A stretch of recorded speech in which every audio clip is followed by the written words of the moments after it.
Good evening, ladies and gentlemen. Welcome to the October 1st, 2025 meeting, Daytona Beach City Commission. We're happy to have each of you with us tonight. Madam Clerk, may we please have a roll call? Commissioner Henry. Present. Commissioner Reed. Commissioner Paris. Here. Commissioner Strickland. Here. Commissioner May. Here. Commissioner Cantu. Here. Mayor Derrick L. Henry. Here. And can I get a motion to excuse? Motion to excuse Commissioner Reed. Second. We got a motion. Commissioner Paris will take a second from Commissioner Strickland. All those in favor, let it be noted by saying aye. Aye. Those opposed, same sign. Motion carries 6-0.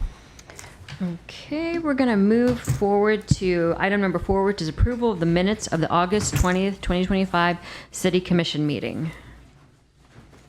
So moved. We have a motion and a second. All those in favor, let it be noted by saying aye. Aye. Those opposed, same sign. Motion carries 6-0. We will now move on to our agenda. If there are any changes, our city manager will address them. Yes, Honorable Mayor, Commissioners, we would like to add to the consent agenda 8K City Manager's Office Mayoral Zone Support Fund distribution, $800 to Bethune-Cookman Women's Advisory Board Tour of Tables Scholarship Fundraiser from the Zone Support Funds of Commissioner Strickland, $800 to Mainland High School EBP from Commissioner Henry, 8L, the City Auditor Fiscal Year 25-26 Audit Plan approval, and we're pulling from the agenda the 6C Sesquicentennial Ambassador Committee presentation. This item will be rescheduled. All right. I move to accept the agenda with the said changes. Second. All right, we have a motion and a second. All those in favor, let it be noted by saying aye. Aye. Aye. Those opposed, same sign. Motion carries 6-0. Okay, we're going to move on to item number 6, which is our presentations. Our first item, 6A, is a proclamation for Manufacturing Month. Is there anyone here to receive this proclamation? Yes,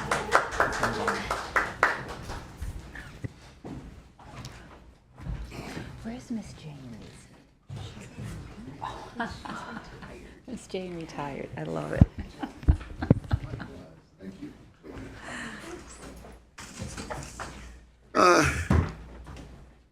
In recognition of Manufacturing Month 2025, October 3rd, whereas October 3rd, 2025 has been designated as National Manufacturing Day by the Manufacturing Institute, the VMA, that's Volusia Manufacturing Association, will kick off the month with We Make It Here. We Make It Here Day, followed by events throughout October to expand awareness of the value manufacturing brings to Volusia County's economy and to showcase the high-skilled, high-wage careers offered by the industry.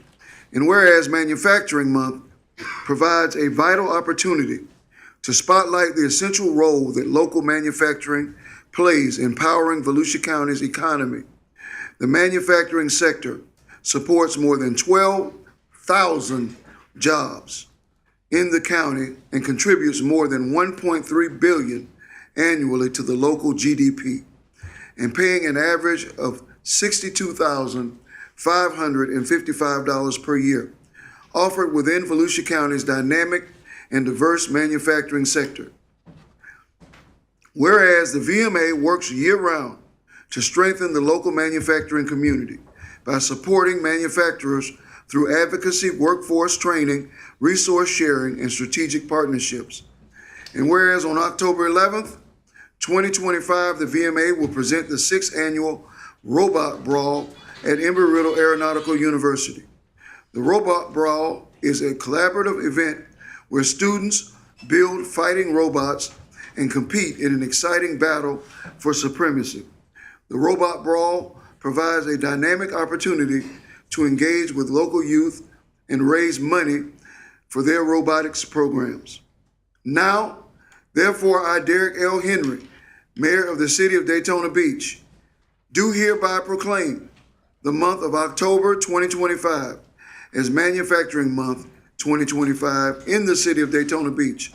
And I urge our citizens to join in recognizing the vital role of our manufacturers and the importance they serve in our county, state, and nation.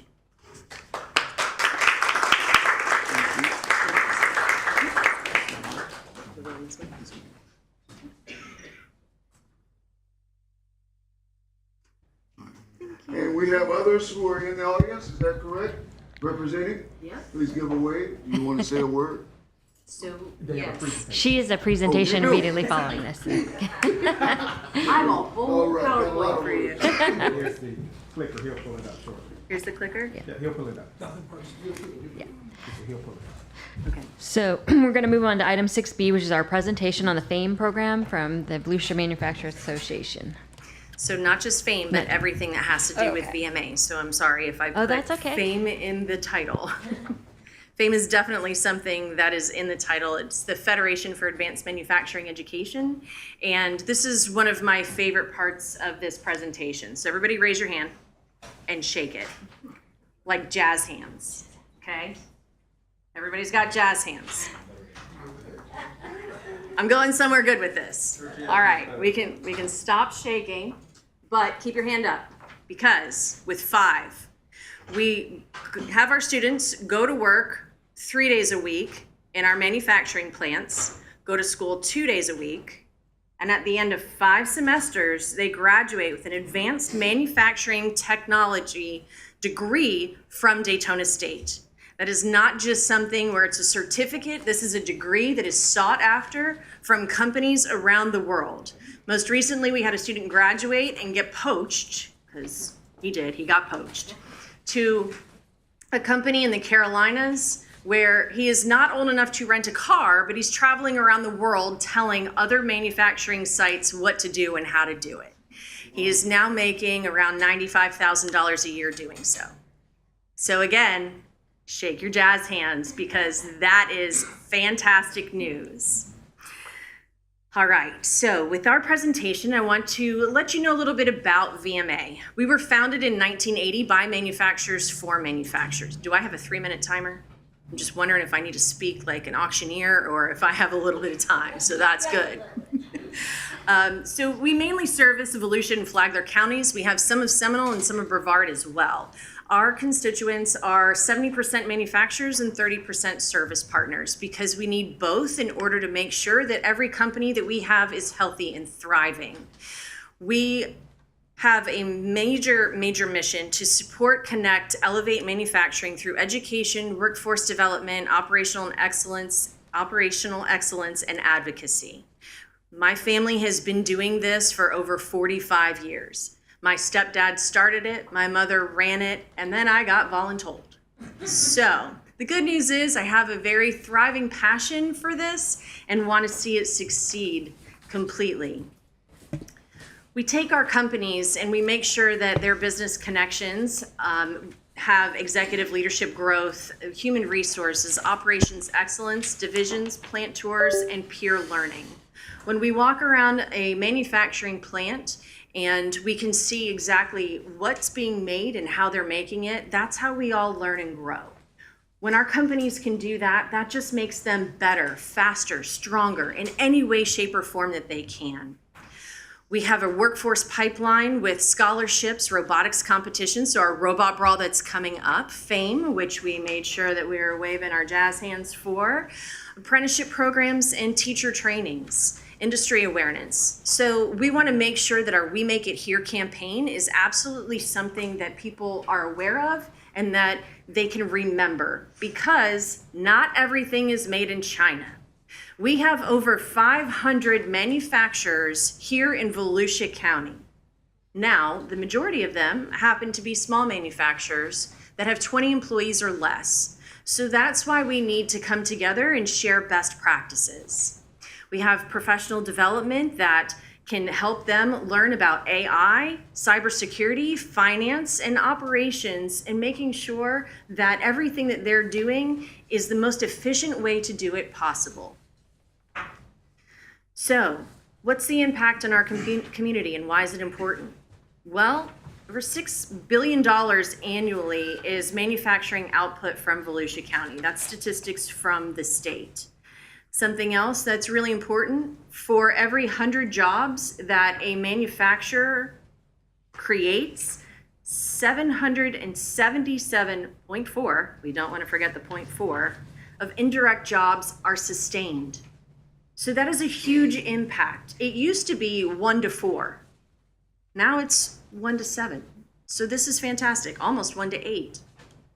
Hundreds of high-wage jobs are created and sustained locally, which means people are staying here, living here, spending their money here, vacationing here, thriving here. Gives us a much bigger tax base, and we can have wonderful government programs and better transparency and funding. So all the wonderful things that we need are served. VMA supports education investments, our career exposure for students from 6 to 26. The only reason why we start at 6 is because they don't let me sit in waiting rooms of pregnant women and put headphones on them to get them excited about careers in STEM. Some of the moms got upset when I started doing that.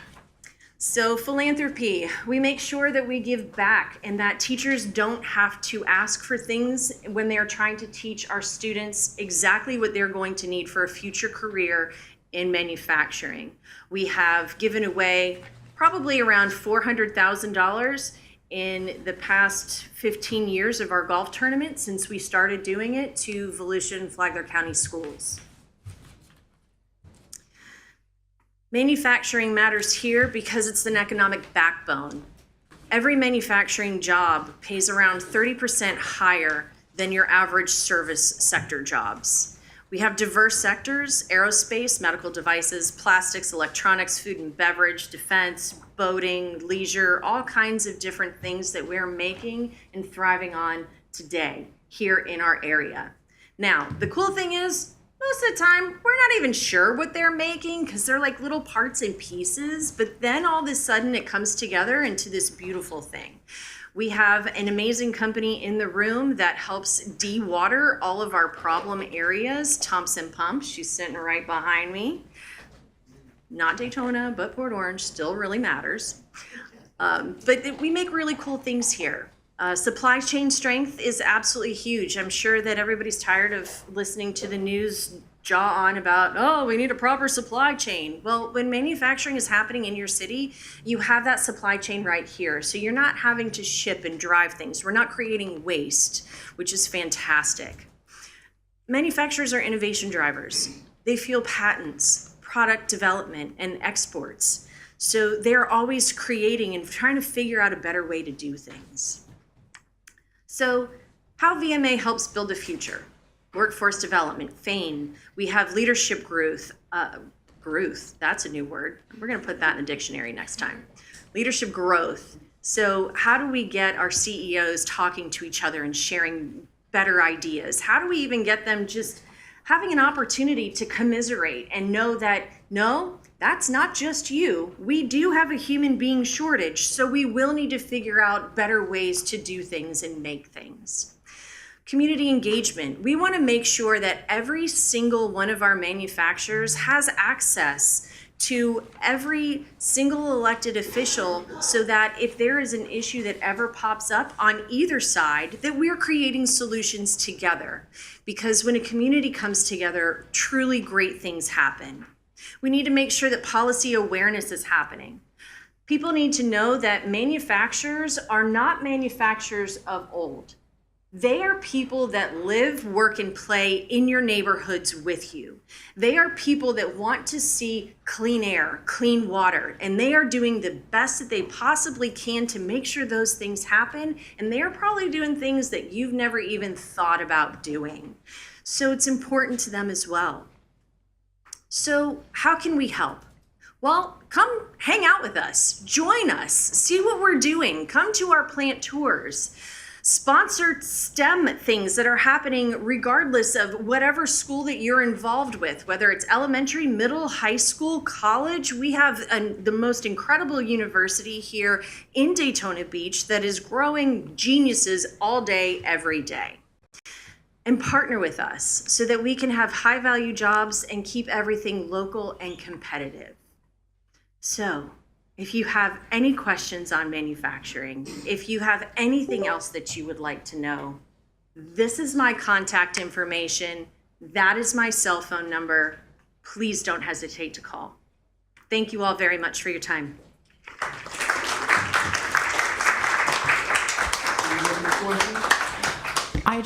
I know Jessica, and I just want to commend her on her leadership, her advocacy, her awareness. I invited her to come speak to our youth advisory board here so she could explain their program, their F.A.M.E program. So maybe, to get the word of mouth out. She works with Volusia County Schools. She works with the Volusia County Women Who Care to give back. She's with the COAD, Volusia County Disaster Assistance volunteer group.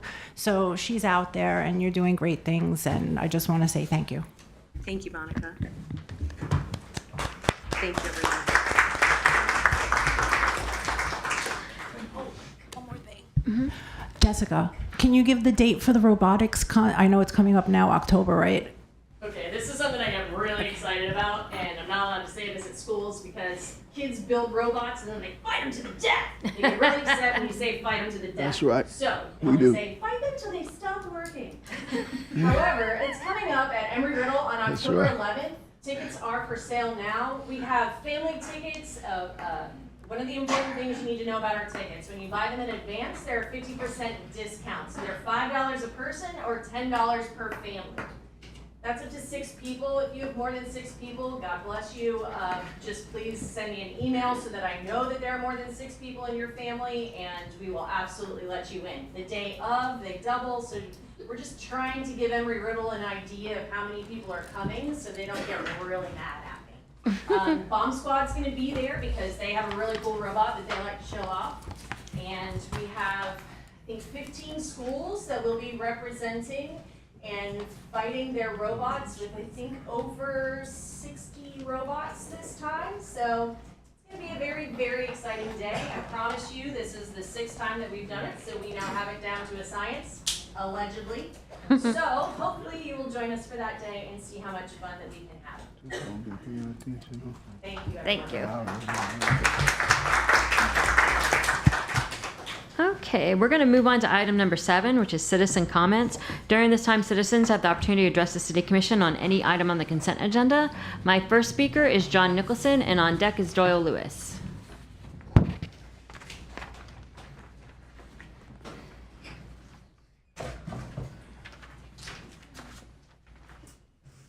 John Nicholson, 413 North Grandview Avenue. A couple of things. Item B, I read it again, still can't make out exactly what it is. I really don't know what it means to remove a hard copy or a hard cap. It's Greek to me. So if it's going from 90 to 75%, what's it costing the city? Is it anything out of our pocket? Is it not a clue? When we did the budget, when they get raises, I'm accustomed to a percentage.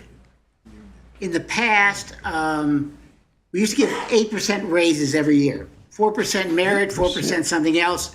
And for 15 years, we were giving 8% every year. That's a lot of money. And so I was curious, I thought I read somewhere it was like 4 and 3%. So they're up to 7%. We're back to where we started, and it's unsustainable. They really shouldn't be getting top of the top. 4% is the top. So if they get 2 4%, the entire city population is perfect. I mean, not anywhere near. Secondly, on B or D, E, and F, I'm presuming those are already budgeted from our budget meeting and they're in our taxes. I hope these are not new things being added and we'll get this little IOU and we have to raise whatever. And lastly, under H, landscape, I know it's the same company. We had bidding, we got, they wanted 4, only 1 person responded, the same company. I'm sorry, Boardwalk was not well maintained, A1A was not well maintained. So I don't know, because I looked it up. It doesn't tell you what properties they're going to maintain for the city. All right, the municipal stadium, yes, but what other properties are they going to maintain? I'm presuming it's A1A, I'm presuming it's the Boardwalk, and I'm sorry, that's our main tourist industry. That's where the tourists walk every single time they're here. And so I'm asking you, if that's the location, we have to maintain it better than what they have been doing. Thank you. My next speaker is Doyle Lewis, and on deck is William Biddorf.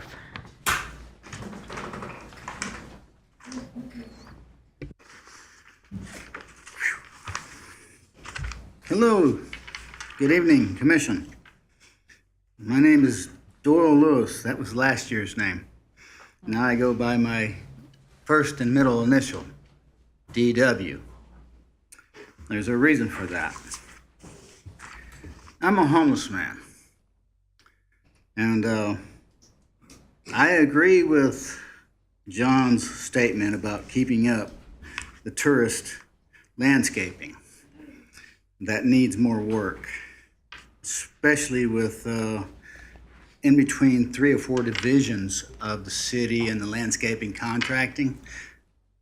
Getting a little bit far out there, but I can bring the ball back in. Keep it clean. Just keep it clean.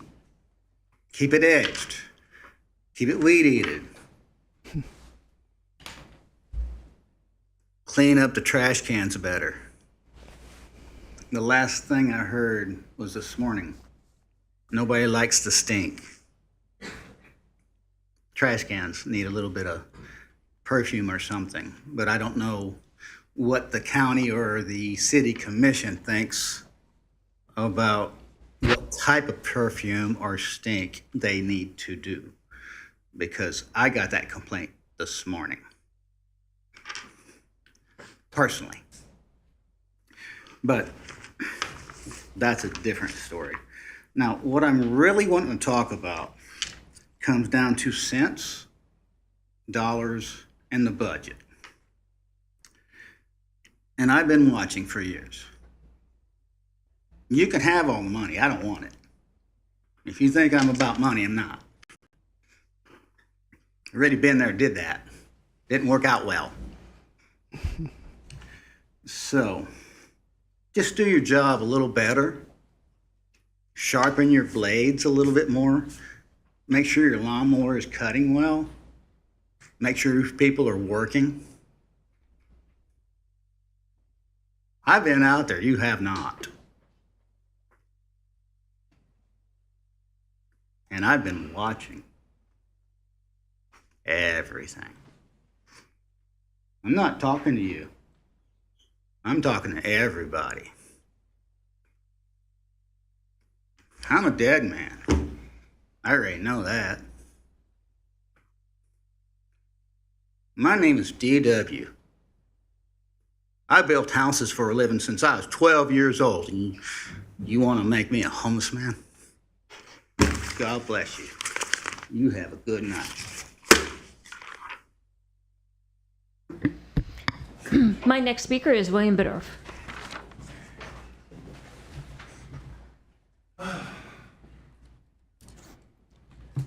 Well, my name is William Biddorf. I live at 402 East International Speedway Boulevard. And sometimes I come over here and complain, and I know I'm a pain in the butt. But this time I actually come up to say thank you for doing a good job to all of you. And I really appreciate each and every one of you.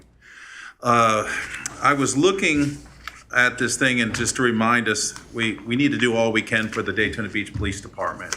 I see a couple things in here for some cars and some radios and some different things in there. I'm pretty sure that you all will do everything you can for them. I came up here to really thank everybody because on East ISB for years, the crime was really, really bad. And I come up here a couple of times and talked. And I guess when I had talked to you, just things started really getting taken care of. It's really cleaning up and it's really getting nice and things are getting proactive. And, well, your leadership, Mr. Mayor, and all of you up here on the commission, Mr. Strickland and Juanita and everybody here and Stacy, you all give me hope. And you give us residents hope, and I thank you. And I thank you particularly, Mr. Henry, because you do a lot for education. And I'm praying, and I really greatly appreciate all you've done. Thank you. Thank you. That was my final speaker for the consent agenda. Do you have any comments from the commission? All right, we have a motion. Second. Take a motion and a second. All those in favor, let it be noted by saying aye. Aye. Those opposed, same sign. This motion carries 6-0.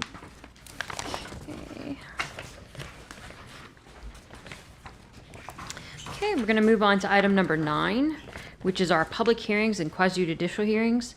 Item 9A is the City Attorney's Office redistricting ordinance. This is an ordinance on second reading, public hearing.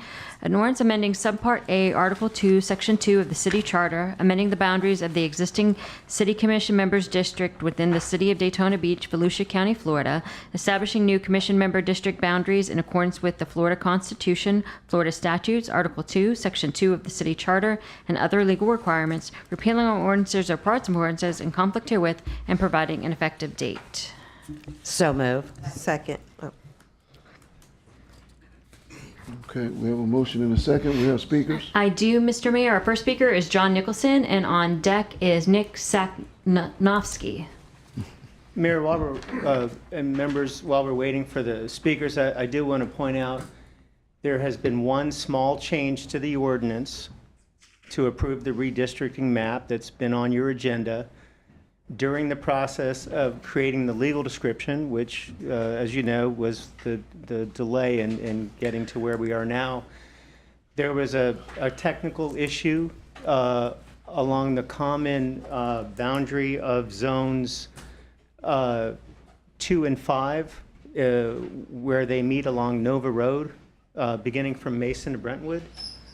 Up until that point, as you traveled northward, the boundary was on the east side of Nova Road, literally the east side of the northbound lane of Nova. For some reason, the older map had it jumping over to the west side of Nova Road, southbound. We just evened it up so that it continues up Nova Road on the eastbound side the whole way up to Brentwood. It doesn't affect any population. Obviously, there's no population in Nova Road, but it did change because the census tract changed. We wanted to make the legal descriptions and map consistent. That is the only change from the last version that you had discussed with the consultant. Excellent, excellent. Okay, Mr. Nicholson. Yes, John Nicholson, 413 North Cranberry Avenue. I've been fighting this for 30 years. This past redistricting, supposedly there were 8 maps. I only saw 6. You only discussed 3, and within seconds you settled on 1. I don't believe the lawsuit that we had from ACLU was met. All right, the zones were basically not changed. So if the zones are the same from 2000. And you don't change it at all, basically, those commissioners living in those zones that we were sued for are still in those same zones. So if you don't change it, they can come back, I believe, and sue us again because there wasn't enough change to warrant the solving of the lawsuit. Secondly, in the year 2000, Charles Terry hijacked the political system of Daytona Beach. It was legal back then to gerrymander in favor of race. We spent 3.5 hours moving black people from one location to another. I specifically recall Scarlett Golden saying, oh, well, there's a new black family moved over on Seneca. I'd like them in my district, but I don't want any of the white people in between. That's race. So everything we talked about for 3.5 hours was about race. This last discussion, we did 2 hours of nothing but race. Well, this is a percentage of race in your district. This is a percentage of race in your district. Monica wanted a park. Well, that changes your race. Paula wanted a park. Well, there's 212 people. That'll change your racial makeup. Who cares? It's a black district. She gets 200 more blacks. Who cares? But it was discussed. It's all about race. I believe that if somebody wanted to sue us, which I hope somebody does, and then we will have to end up with a real redistricting. Right now, you never discussed, we grew by 50%. That's huge. From 2010 to today, we grew by 50%. Our zone should have been changed drastically. The way you've done it, you've never discussed, and I know you don't agree with me that Margaritaville is going to be built, but there's going to be a Margaritaville, there's going to be Mosaic, there are going to be apartments out there. It will change the number of people.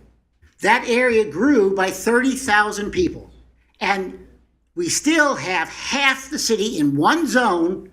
So that zone, Zone 4, will probably end up with 25,000 people and everybody else gets 11. Thank you. While we wait on Mayor? the next speaker, I just want to make Mayor. sure that I say that a lot of that, almost all of it, is just not accurate. Okay. Mayor, can Yes, I ma'am. speak for a second, please? Yes. Mr. Gross, could you answer a question? By law, are we supposed to go by the 2020 census, not 2010? Yeah, the laws that we use the 2020 census, the question is whether you can use other data sources than the 2020 census, and Mr. Spitzer, who I think is online and available to speak tonight, can address this as well. But as you may recall from the workshop and our prior discussions, to try to support the use of things other than census data in court would put us in a difficult spot, because the courts generally will allow us to use census data as a safe harbor. They won't question census data as long as we're within 10% of the census data margins. But once we go away from that, then it becomes increasingly difficult to defend the use of that data in a lawsuit. And given that we were in a lawsuit once, and that most likely producing that data would have required a special study and cost and time, I think it's fair to say that it was the decision of this commission to rely on the 2020 census data. Okay, and thank you. And I do have another question as well. As it's been made aware a few times up here, and which I know is actually not true, when all those maps, do I have half of the city after we rezone? You have, according to the census data, I think Mr. Spitzer could probably give you those numbers better than I could, if you want him to Well, answer I that actually can question. answer it as Okay. well. I mean, I do not have half the city. Actually, I think I have less residents than most of the commissioners after we redistrict, even if we use whatever map it is. Actually, I think the zone, Commissioner Reed's zone will have the most if we go by this. When we were in our workshop, we all discussed one that we liked, and then all of a sudden we were discussing other ones, and we're not going with the one we discussed, so that wasn't accurate as well. So based on the 2020 census data, the gold standard, if all of the numbers were the same based on the data, would be 11,913. Okay. And based on that same data, you would have 11,557. And I don't think anybody in this room would disagree with the fact that today's numbers would be different, but courts, like I said, are not going to allow us to easily use today's numbers. And Mr. Spitzer, who could go through this again with you, could explain some of the problems with those alternative source numbers. as he did previously. For example, the Bieber numbers that University Actually- of Florida produces. Actually, I don't need it. I think we've all actually heard it quite a bit. I just wanted that put out to the public. And I can tell you, in Zone 4, on west of 95, west of LPGA off 95, most of my development is already done. Margaritaville, I know there's a few Margaritaville in here right now, is totally, built out. So, yes, there might be development that's been approved, like Avalon. I think that was done in 2017, but we know how many years it actually takes before you see development after it's approved. And I'm sure we'll be back again, even if probably won't be up here, but we'll be back again, redistricting again. So I just want to say that most of my community out there is already built out. I know there's a number out there in Margaritaville, but I can tell you a lot of snowbirds are out there as well. And actually in all my community, even in Pelican Bay, there's a lot of snowbirds. So, but thank you. No, thank you. Yes, sir. Yep. And after Mr. Saknowski, we have Doyle Lewis. Good evening, Mayor and Commissioners. Thank you for the opportunity to speak. I'm here this evening, Nick Saknowski, 1130 Finsup Court, Daytona Beach. I'm here representing VOTE, which is a Volusia nonpartisan political committee where the chair, treasurer, and members organized back in 2022 with the purpose of educating voters and supporting or opposing local candidates or issues. We, of course, soon became aware of the post-census redistricting 2022, which is when the rest of the county did it. And we've had ongoing member interest and reports at meeting continuing over the last 3 years. In particular, the last time the public actually had an opportunity to speak to y'all was on July 5th, 2023, more than 2 years ago. And that was, again, the second reading of the redistricting ordinance at that time. And the input, which was done at that time, which included a presentation of some maps, at least one alternative map, with a request to postpone the vote until the commission could include that alternative, was not agreed to, and that left very few options because of the decision of the commission not to take a little bit of time to consider something else. Following the litigation that did result, the commission rescinded the map and began this redistricting process again, and we've continued to monitor it. And we note with dismay that you're worried about costs, but the cost of actually doing a proper study would have probably been less than the expenses that you paid out in the legal fees from the last lawsuit, which was over $99,000, by the way. So now we're here on not only the rescheduling of the meeting from the 17th, it really was scheduled for the 3rd of September. And on the 2nd of September, which I'm reading from now, I sent all of you a letter, which some of you acknowledged, and asking for some more opportunity for the public to speak, but nothing. Because the public workshop that was mentioned in the whereas clause was not public in the sense of public participation. There was no opportunity given by the commission to participate by the public, to ask questions, to present anything. And now that you're about to enact something from the people of Daytona Beach, we do want to express our disappointment that the public has only had in the last 2 years and 3 months just the July 5th public hearing and this public hearing to actually present in a public forum an alternative. So oddly as it may seem, it still would make sense from our perspective, that you would give it more time to consider options and actually to do this. We're now actually closer to the next census than we are from the last one. And even though Margaritaville may be built out now in 2025, it was not built out in 2020. Thank you, sir. Your time has expired. Our next speaker is Doyle Lewis.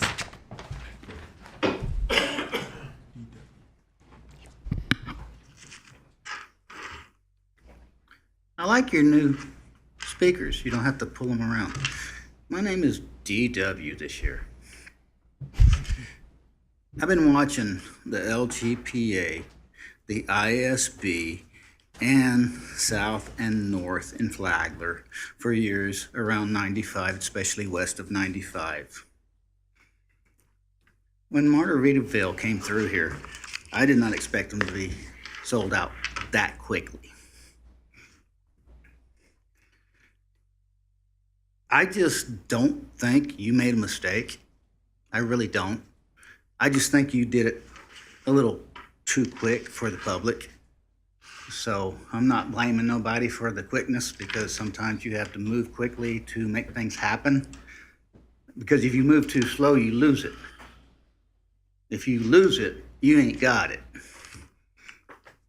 What I'm trying to say is find out the actual numbers at the time of the study. It's going to be like 4.5 years.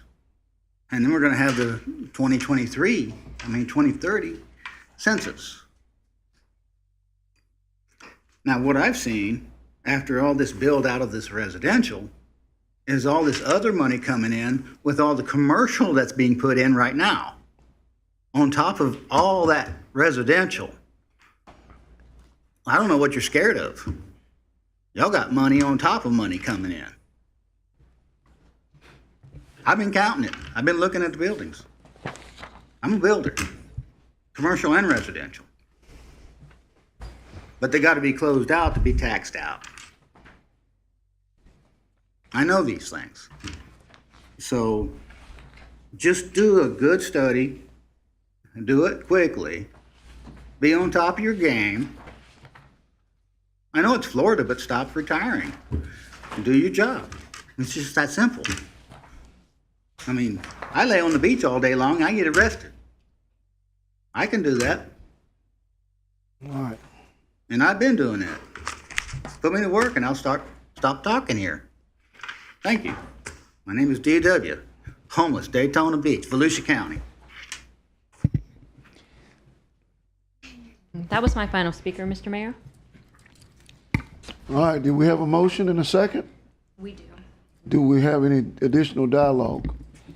I do want to point out to the members of the City Commission that this is a continued public hearing that began a while back. All of the things that Mr. Spitzer stated as of record are still as of record. However, since it's been a minute since then, if you'd like Mr. Spitzer to make his presentation over again, he is available tonight to do that, or to address any questions that you may have. And has those maps I saw out there been out there for a while? I thought they have. Yes. 'Cause usually I go through the back. That's what I thought. Okay. Okay. No, I don't. Okay, go ahead. I just want to say I'm a little disappointed that Beachside had to be broken up and communities of interest weren't kept together, but I will make do with what I have and represent the best I can. Okay. All right, we have a motion, we have a second. All those in favor, let it be noted by saying aye. Aye. Those opposed, same sign. Motion carries 6-0. Okay. We're going to move on to item 9B, it's Growth Management Planning Department, 512 Main Street, Plan Development Redevelopment. This is an ordinance on second reading, quasi-judicial hearing. This is an ordinance amending the zoning map of the Land Development Code to rezone 0.03 plus or minus acres of property located at 512 Main Street from RDB2, Redevelopment Beachside Specialty Retail, to PDRD, Plan Development Redevelopment. Approving the 512 Main Street Plan District Agreement to allow for a bar or lounge use on the subject property, authorizing the mayor and the city clerk to execute the agreement, repealing all ordinances or parts of ordinances in conflict herewith, and providing an effective date. So move. Second. All right, we have a motion and a second. Do we have any questions or comments? I do have Miss Jessica Gao here on behalf of the applicant for any questions, and then I do have 2 additional speakers. All right, we'll hear from the additional speakers if there are no questions for Ms. Gao. Okay, our first speaker is John Nicholson, and on deck is Christian, is it Baham? Bellum. Bame. Here's the presentation. John Nicholson, 413 North Grandview Avenue. I support this 100%. I'm asking you to look at Main Street and think of redoing the zoning. For years, we've had a problem with, well, are they a restaurant license? Are they a liquor license? What can we put in there? It should be an entertainment zone. What they're doing is fantastic. You've seen the diagrams. I'm sure it's going to be beneficial to the street. I'm asking you to look at the entire street and making it an E-zone. Whether you have a liquor license or a restaurant license, that 500 feet should go. So if you want to have two bars side by side, if it works out, if it's great for Main Street, we should do it. All right? Thank you. Our next speaker is Christian Bailey.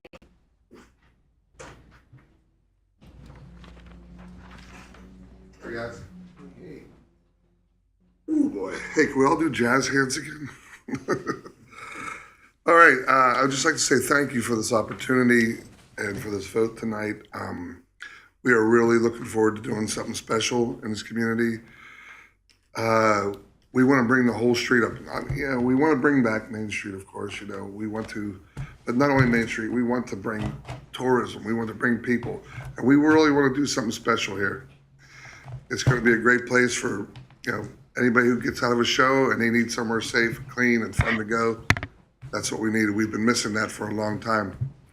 And I want to make it great, old-fashioned for all of you whenever we get open, okay? So I appreciate you guys. Thank you. All right, thank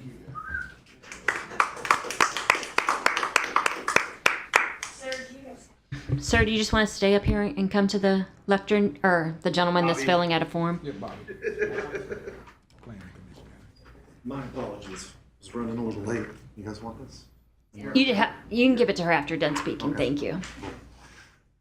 Hi, Robert Ellis, 514 Main Street. I'm right next door to where the bar is opening. We have a tattoo shop right there. I just wanted to get up and speak in full support of what they're trying to do there. It looks like a very classy establishment. All their plans look like it's going to bring a completely different demographic to the street.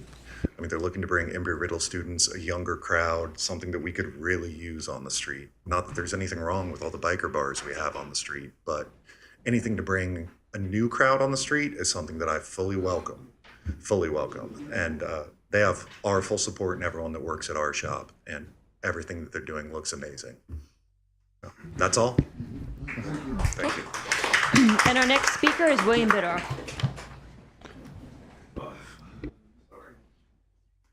Well, here I am again. I do live at 402 East International Speedway, but I'm Main Street's very important to me and probably all of us up here. That's probably why we're here tonight. So I'm asking, please consider giving him what he needs, because I think he's going to be dedicated to our community to make Main Street a little better, because he's there. And I appreciate all of you, and thank you. And that was my final speaker. All right, do you have any comments? Nobody? Well, I think this is an exciting project. We have a motion and a second. All those in favor, let it be noted by saying aye. Aye. Those opposed, same sign. Motion carries 6-0. Okay, we're going to move on to item number 10, which is our introduction of ordinances. These are for city commission comments and questions only. Thank you.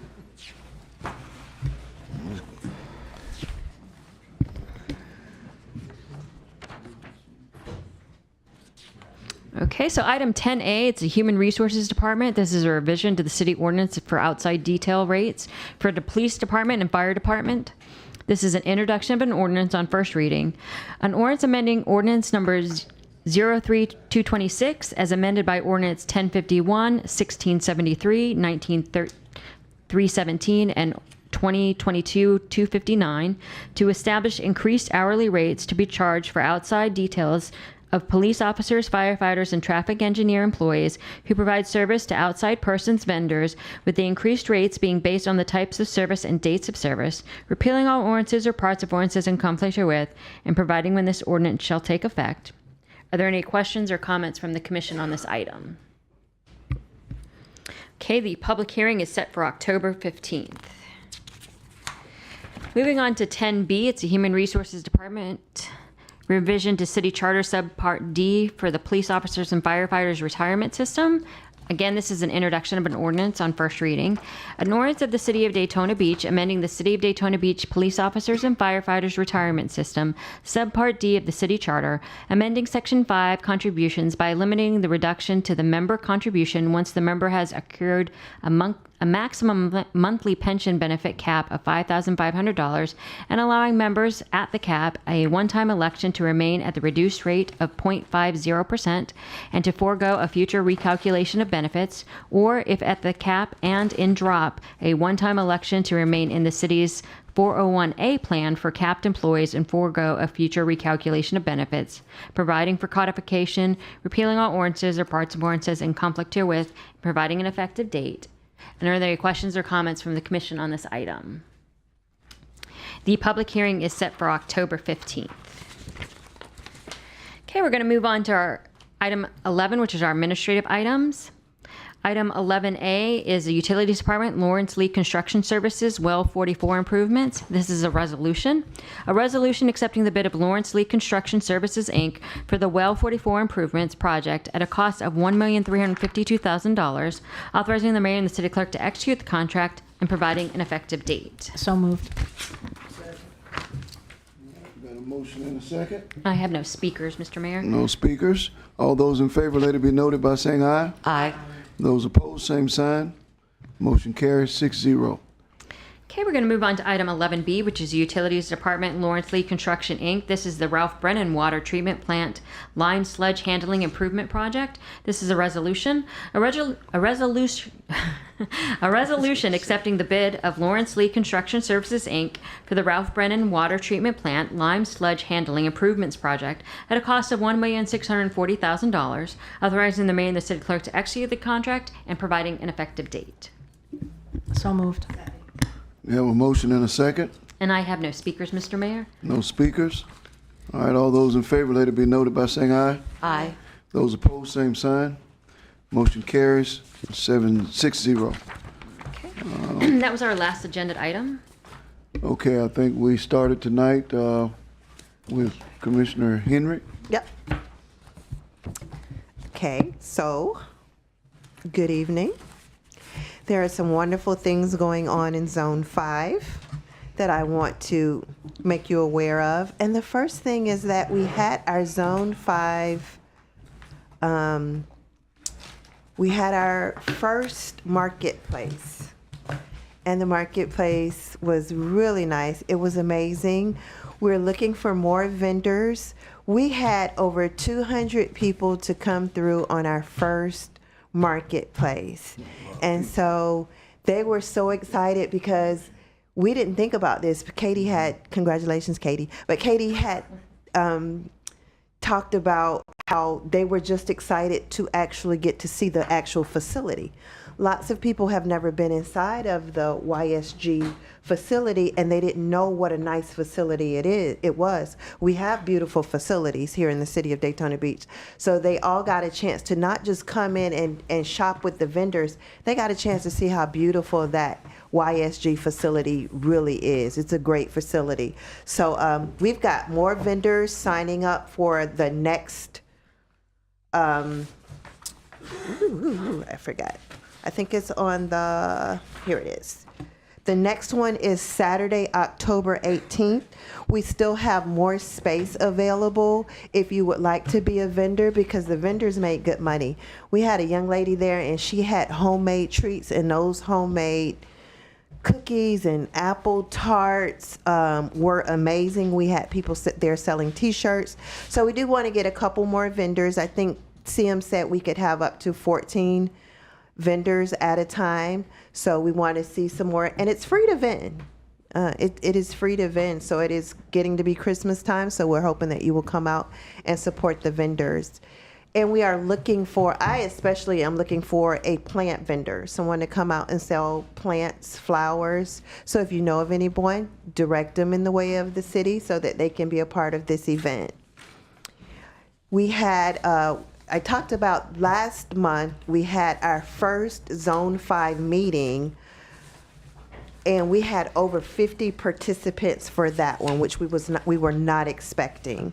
We're going to be having our next Zone 5 dinner with the commissioner on October 23rd at the police department. So we had yummy food. Dinner is free. You get to come out, talk with me, talk with some of our city employees, and talk with our city manager. This time our police chief will be there, and I'm going to try to get some. The lineup isn't complete because we're still looking to get some people from the county to come in to just keep our people apprised of what's going on, not only just in the zone, but in the city. I know a lot of people's neighborhood watch is going strong. In my neighborhood watch, we lost our neighborhood watch captain, and we have not been the same. So I'm just deciding to try and keep up with keeping the neighborhood informed of what's going on. So you can come out on October 23rd, and we're going to have yummy, delicious food. This one is going to be at the police department. The last one was at YSG. So it was a great opportunity, and I think we've already outgrown the room that we used at YSG, and we're going to have to move it over to the gym, which is great because we just want people in the community to come out and be able to talk to the people that represent them, talk to the people that, you know, are responsible for spending their tax dollars. So hopefully we'll be moving that one to the gym. So please come out if you're in Zone 5, or if you're in a business in Zone 5, we would love to have you as well. The next thing that we have going on is November, we'll be doing that same meeting, but it is going to go back to YSG. So we're going to rotate it back and forth so that we could reach the entire Zone 5. Zone 5 is a pretty big zone, so we're going to reach the whole Zone 5 by alternating it between YSG and the police department. So the next thing is that we are going to be having our Christmas event that we normally have. We're going to be working on planning that for that, so stay tuned for that.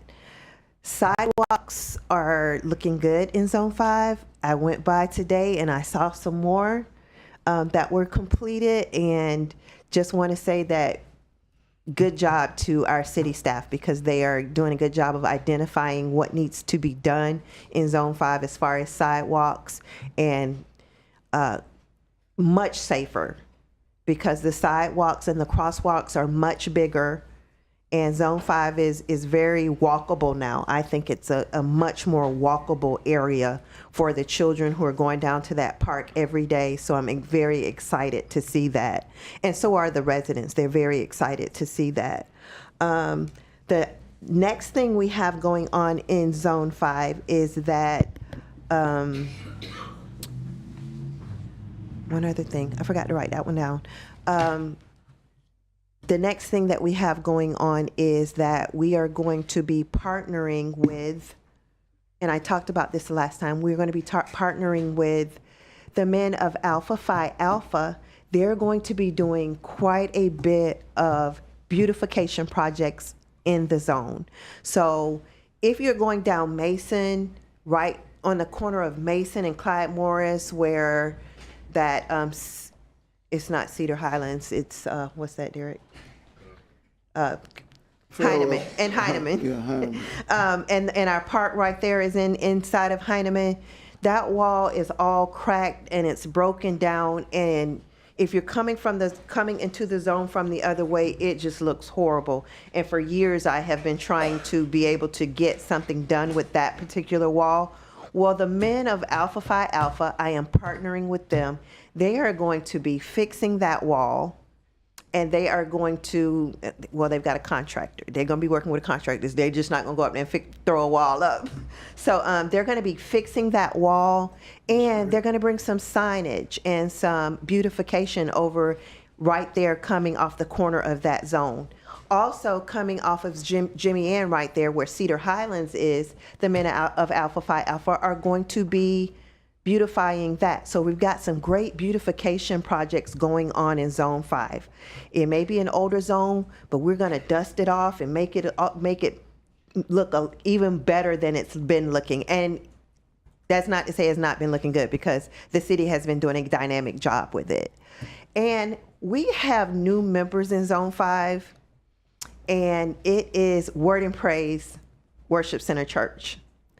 And I don't know if you all, they said some of you all were coming to tour. Did any of you get a chance to go tour? You got a chance to go tour? Isn't it a wonderful facility? And all of the great things that they have planned for the community. I'm going to tell you about this church. This particular church has always been one of my favorite churches to pass by and look at as a child. It used to be a voting place, but they decided they didn't want us to use it as a voting center anymore. And I would constantly stop by and ask them if we could partner with them to do different things at that facility. It's got a basketball court. It's got classrooms. It's got showers, 6 or 7, Phoebe, is it 6 showers? 2 locker rooms and 6 showers. And they've got offices everywhere that they plan to do small incubator offices for small businesses in the community that need a space but can't afford a large space, but just want to have a small office. They're going to be doing that. They're going to be doing ministry for the homeless. Well, they'll be able to come in, get hot meals, beautiful kitchens. They'll be able to come in, get hot meals, get showers, get clothes. They've got a place that they're setting up for a clothing ministry. And this is the type of partnership that I have always wanted and dreamed of, because we can't do it all ourselves in the city. It's just not our responsibility. We can't do it. But we can partner with people who will do the heavy lifting and the work. And so to see what they want to do in that community, not just for Zone 5, for the city, for the people in the city of Daytona Beach. I'm very happy to see it. If you get a chance, call Pastor up so she can take you around, and you can see what all the plans that they have for our community with that church. We don't have very many churches that are able to do that in that particular zone. So I'm very excited to be welcoming them to the zone. And it's actually Phoebe's parents that own the church. So they're going to be offering all kind of classes for the youth in the community, and it's going to be free. Drum lessons, music lessons. Those things are going to be free. They're just looking for people to partner with them to be able to teach those. They've got the space, they've got the instruments, they've got the space. So they're just going to be looking for people to partner with them, and hopefully some of our good citizens will do that. I know I'm a little long-winded tonight. I'm normally not that long-winded, but just some great things that's going on in Zone 5 that I'm happy to share with you. And that's going to conclude my comments tonight, Mr. Mayor. Yes, ma'am. Commissioner Parrish. I want to say Commissioner Henry inspired me to work with my residents also to do a beautification project, so stay tuned. So thank you for pushing me to do something like that. Me too. Also, the Daytona Beach Golf Club is getting the fence replaced on Bevel Road. So now hopefully the east side of Bevel Road will match a little bit better with the west side. So I'm excited for that project. So stay tuned for that also. I wanted to thank the Halifax Sailing Association. They partnered with the Coastal Cleanup 2026, and they invited me to join their group. We picked up over 60 pounds of rubbish at the coastline of the Halifax Sailing Association and Bethune Point Park. So that was really nice. I just want to thank them for putting that together and thinking of me. I also want to thank Code Compliance. You know, sometimes I get letters from residents thanking me, but I think it's staff that really did it. It said, just wanted to say thank you so much, Commissioner Parris, for your assistance in getting the fence fixed at, I'll just say, Wild Boulevard. It appears strong enough to withstand storm winds, and I'm relieved my car will not be damaged. Your efforts are truly appreciated. So I just wanted to thank Code Compliance and Denzel for assisting with this. Also, I wanted to thank Kim Flaherty. I always pronounce her last name wrong, and I don't know why. And I just saw that she is breaking barriers. She's Florida's only woman master code enforcement professional. So she works with our permitting and licensing department. I had a resident who needed some documents and information for his business, and maybe 10 or 15 years ago, he didn't have the greatest experience, but I just wanted to thank him for being so professional and helping him get what he needed. Then we also had a TDC meeting last week, and I asked the advisory committee if they were on board with maybe having the CVB, which is our advertising board for the Halifax and Daytona area, to see if they could maybe partner to do something with welcome signs onto our beach side for tourism. So I'm going to speak with the county lawyer that's part of that group to see what is allowable. And of course, it's only advisory group, so I'll bring it back to see what you guys might want to request from them to see if they would be willing, and then it has to go through the county also. But I think maybe that's another avenue to have them help us with signage for our beach side.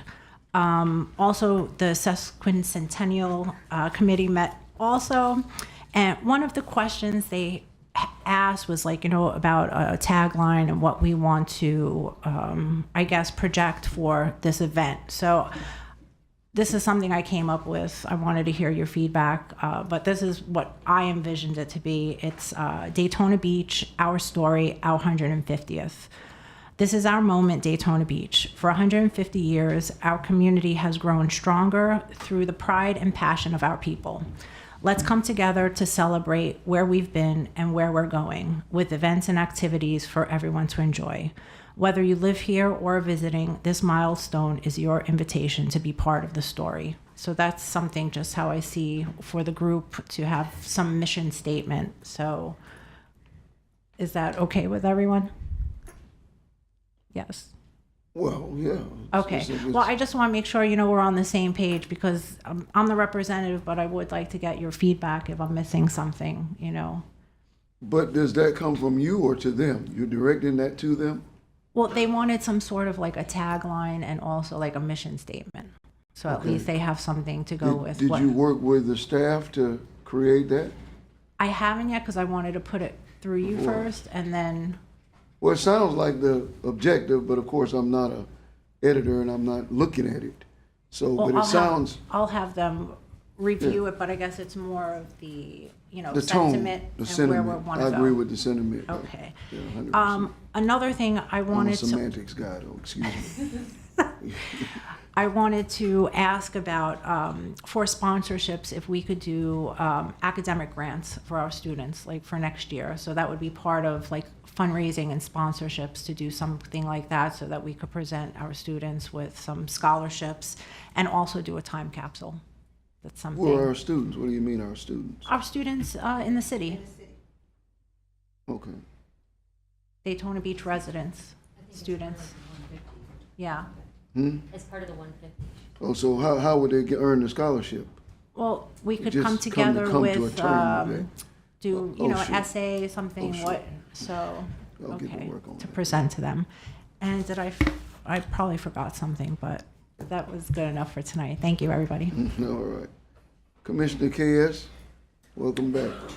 Today I was driving A1A and I noticed they had a gentleman out there with a backhoe kind of thing, and he was beginning to break up the dirt in those islands where there used to be parking along A1A, and hopefully that FDOT will be moving forward with bringing back some of the parking and taking out some of the chaos that they have put in.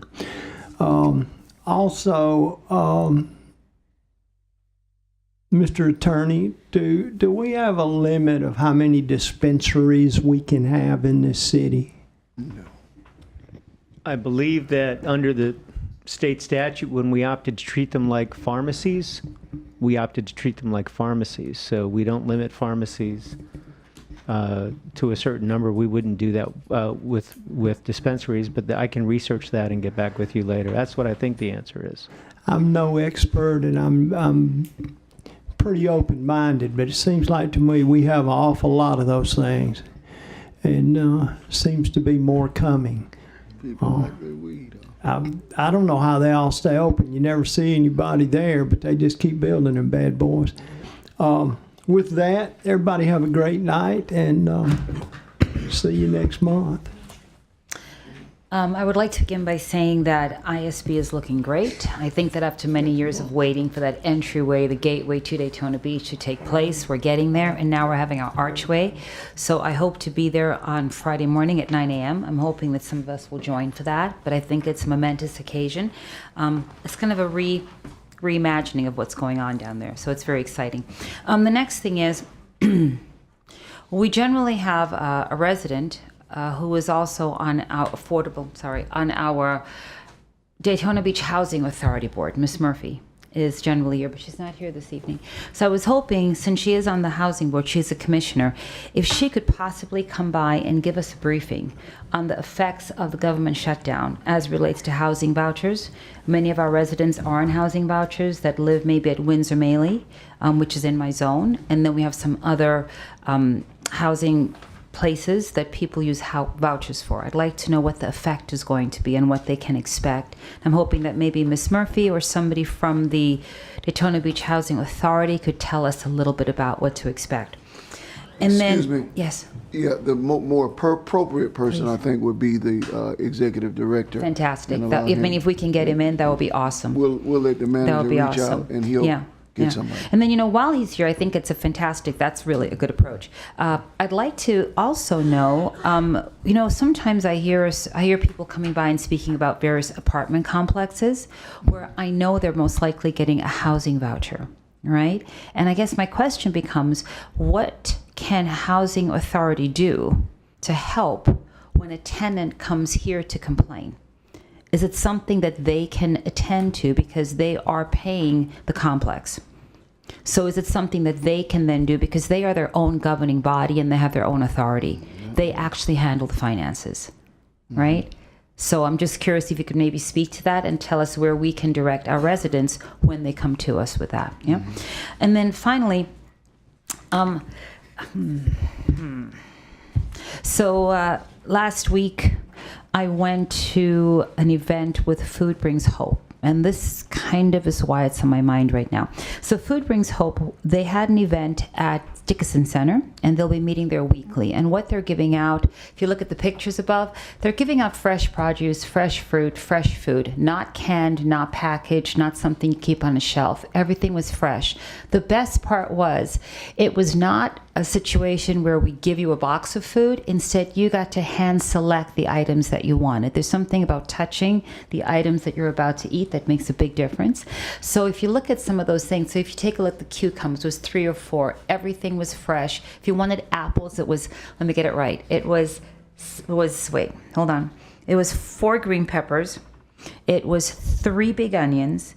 It was, and they were big onions, by the way. It was also, I want to say, 6 apples and 7 oranges. So you got quite a bit, right? And people was telling me what they were going to. There were cabbages, there was lettuce, there were mangoes. And do you recall, sir, this is sort of something that happened at commission. If you recall, a few weeks back, Second Harvest came to visit. And I stayed in contact with that particular person. And they then joined up with Food Brings Hope. Food Brings Hope had a primary food vendor. Second Harvest was the secondary food vendor. At that particular event, they had 75 people go through theoretically, but it was more people than that, right? I spent some time with the Advent regional CEO. He was there also to witness the very first event that we had. And I had him speak with, that's him in the middle, and that's her on the side there. These are some of the extra items we had. Go back, let me see who that was. One more, the 4 people standing, please, right there. Well, So we have the David- regional David person. Weiss. We have exactly. And a representative from Advent Local as well was there. And I had him speak with the resident. And what she said was that her food subsidy had been cut. So consequently, she was receiving less per month. So those residents of mine who are living with vouchers, let's say they're already on fixed incomes, they are seniors, they are single people, they are women, they are people with disabilities, all ages, right? So part of the concern is, access to the food. It's at Dickinson right here over the bridge. I'm sorry, over the railroad tracks, right? Very close by. They're at a city facility. It's being advertised. You sign up with Food Brings Hope. At the same time, they go ahead and they do some information about your sugar levels, blood sugar levels. We have Volusia County Health there, have some people taking measurements there. We're keeping track of it, and we're trying to improve our local health index. Now, if we improve our local health index, when corporations come here and they say, hey, we would like to be in this community, they look at our health index. They look at our school ratings. They look at our walkability. They look at our different centers. They look at our various parks that we offer. So it's not just let's give people food. This is a more inclusive, comprehensive plan that situates Daytona Beach for residents who are here and residents wanting to come here. So the fact that it's happening every single week is what makes it different. It's not just once a month, but it's fresh fruit and produce every single week. So for that, I'm very happy that we as a commission, I put some of my funding toward it, but we as a commission approved it. So I think it's a fantastic program. So thank you very much for your support on that. Thank you. Good It's job. Tuesdays, thank you, ma'am. It's Tuesdays at 5:30 at the Dickerson Center, and I'll tell you what happens. It's a rush, meaning they set up first. So, I mean, I'm going to say it. Faru asked me to say it, I'm going to say it. So they rent the facility for approximately 4 hours, the first hour, and they pay for it. That's the Faru thing there. They pay for it. I'm going to ask if in the future maybe we can work with them a little bit on that. We can't. We can't. That was simple. Yeah, I asked. All right. So it is 4 hours, first hour and a half they set up. People come in for exactly 1 hour, and it moves very quickly. So volunteers are always needed and appreciated. And then we clean up at the end of the event. All righty? So there we have it. So thank you so much. I appreciate that. And one final thing is on Friday evening, our firefighters are having a fire prevention night on Beach and Magnolia. I plan to be there. So if you have any questions about anything going on in the community, I would love to answer those questions for you. And I will see you Friday night. Thank you so much. Commissioner Ray, I love that. that project is amazing. Yeah. I can't wait to see the index. Yeah, And of the changes. Absolutely. When will you all check how often I think do it's they check? ongoing. It's ongoing, but people also take blood pressure, so they've got to check in. They take blood pressure. They check their diabetes, so it's an ongoing system. They were doing it at Campbell Middle School before, but I love the every single week. Every single week is great. That's good stuff.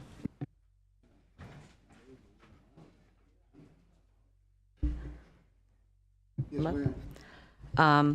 First, I just want to, Commissioner May, October 22nd, and you are going to be my alternate. Yes, I will be usually there. can make them, but I will be there. Mhm. Thank Good, you so pleasure. much. And I did drive around Zone 5. The sidewalks are looking great in Zone 5. I They was are. actually there last week. in They Zone look 5. good. Yes, they do. So I have a few things. You notice the Seabreeze and Oak Ridge Bridge is complete. It's been pressure washed. It looks amazing. DOT did a great job. If you notice the LPGA interchange, they have trimmed all the palms, the Indigo CDD. I haven't checked, but they were supposed to this week, but I know it rained a lot. They were supposed to put new white rocks down. And Public Works has been doing sections at a time, putting the lights in. It's looking good. Have you noticed it? It's your area. Okay. And DOT is supposed to be doing all the other 95, 92, and I-4, trimming the palms. I'm waiting for their date. I just found out today, October, the lighting from DOT on Bevel Road from Clyde Morris to Williamson, that should start, we should start that project, which is the DOT is funding that. Because it's pitch black over there. Now for, how many Mosaic residents do I have in the audience today again? Quite a few. Okay. My residents have been having a problem, which you all are aware. They were here, probably about a month, 2 months ago. Their sidewalks. It's been going on for 2 years now. And I know we heard from Andy, and as Andy stated, there is a protocol. if it's a municipality, if it's a developer, they hire a contractor. The contractor comes out, they do the work, then the inspection from the municipality comes out and inspect these sidewalks. So I'm absolutely, what Andy said, we did not do those sidewalks. We did not do anything to those sidewalks. But our inspectors inspect those sidewalks. And when they sign off, a developer lets their contractor go. You don't wait 2 years later and come back to a developer and saying, hey, the sidewalks, something's wrong with the sidewalks. And I actually, you can go online, and I actually looked up all these sidewalks. All the inspections passed. I mean, I have them. I got tons of them. The inspectors signed off and passed these. And I read the article, and I listened to Andy, what he said about the previous city manager. And I'm not up here to protect no one. No, not the previous city manager, not ICI, but right is right. And I have a problem. And my residents need to know the truth out there. I have done my homework, which I'm sure you all know. When I don't think something is right, I'm going to do my homework and I'm going to find it. And I'm going to keep looking till I find it.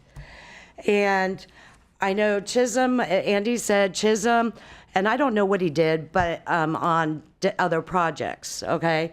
But they said Chisholm just would sign off without inspections, okay? I mean, he might do it on other projects, but I can tell you he didn't do it on this project. And can you put up my first Mosaic one? And first of all, I asked for public records. And remember, we were told records were lost? Well, guess what? This commissioner found these records. And no, you guys, please. Okay, so you're going to look at 10/9/2019. This is a one that Chisholm signed off on. That, if you see the engineer up there, who asked for Chisholm to sign off on, and 1A, and they were only bond reductions, and not very much. Okay, this is the only one for Mosaic. Okay, 1A, you'll see $342,736.18. You see the reduction was $322,844.74. Okay, so 1A, $19,891.44 was signed off on 1A by Chisholm. Okay, 1B. The reduction for that one was $320,860.90. The reduction that Chisholm signed off with the engineer asking after the inspection was done was $304,427.17. Okay, so you can do the math on this, and you see exactly, if you total those two, how much he actually signed off. It wasn't very much. Why couldn't, when I did a record request, turn it around so we can see, well, Chisholm signed off. Okay, this is the only one that Chisholm signed off in Mosaic. Only one. Okay, and like I said, the inspector is the one that tells the engineer. The engineer is, like Andy said, tells the city manager to sign off. Okay. So that is done. Mosaic 2, please. So I'm not blaming any city manager, but I'm not going to let Chisholm, and like I said, I'm not his protector. I could care less. But what is right is right. You don't blame someone that is not here when he didn't sign off on these things. Okay. Okay, thank you. Well, who signed off on them? I'm trying to ask. Well, we'll get into it. We'll get into it. This is the only one. This is the only one that was signed off. Okay, so the next one is that 1A. 1A. Okay, you see the letter to Dick Smith, who is ICI, dated July 26, 2022. It says Derrick Feature signature. It says copied, city engineer Jim Nelson. I don't know who the inspector was. Of course, he's going to sign off on it, but I don't know who I do know who the inspectors were. I'll get to that. But why is Chisholm getting blamed for this stuff? Do you know how much money that bond was reduced? And you can go back to the first one where Chisholm signed off on it. This is 1A. He signed off it should be $322,844.74. And look at the price, how much that is. That's the next one in line. That is 1A. Okay, so 1A, a total was signed off, that feature signed, $316,387.74. That's a huge amount. Okay, now go to 1B. Let me find my 1B. 1B. Okay, so look at 1B. And if you go back to Chisholm, he did a reduction, and it should have came to $304,427.17. Exactly. Okay? It's been reduced. Okay? That was reduced. 1B. Now look. That one was signed off $298,338.17. Matches perfectly. So what I'm saying, when we sit up here and blame people that are not here and did not sign off on all of these, and no one can find the records when I do a record request, there's something wrong here. But I'm not finished. So we are the city is absolutely responsible for this. So when I went back and looked, and because all online, I can get the inspections, and when they all passed, when I went back and looked at all the inspections, there is 2 inspectors that were signing off on these things. Okay, one of them was working for us for 5 years and automatically resigned and didn't work out his 2-week notice. I'm not going to say here because I don't know why these 2 inspectors have resigned, but, one resigned, I'm not sure because I didn't do a record request on the other one, but I know he doesn't work for us. Okay, why are we blaming someone that didn't do this? Why isn't inspectors signing off on things if they're not actually passing? So now we're getting stuck with a lot of money that the city is going to have to pay. But it even gets more interesting. And I hate doing this. I really do. But I have integrity. I'm not going to let people take blames for stuff that... And I knew when he was up here talking, I'm like, the dates, the years, they don't even add up to me. And I can tell you that one with Chisholm, which I'm not going to call anybody out, but the one with Chisholm that I found, I even have an email, and I can tell you that the city had that one. And when I did my record request, I did not receive it.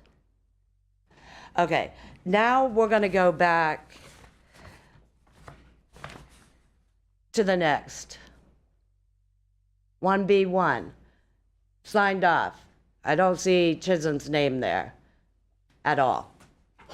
Okay, go to my next one. Now this one gets interesting, and maybe it's just sloppy work on the city's side, but I'm not sure. Okay, this is the original document that I just showed you for this is 1B, the original document right there that I just showed you. My record request is right there. Tell me why my record request doesn't match up to my original document for 1B. 1B right here that I did my record request is actually 1A. But it says 1B, and the wording is totally different than 1A. It's a total mess. Okay, but this is the original.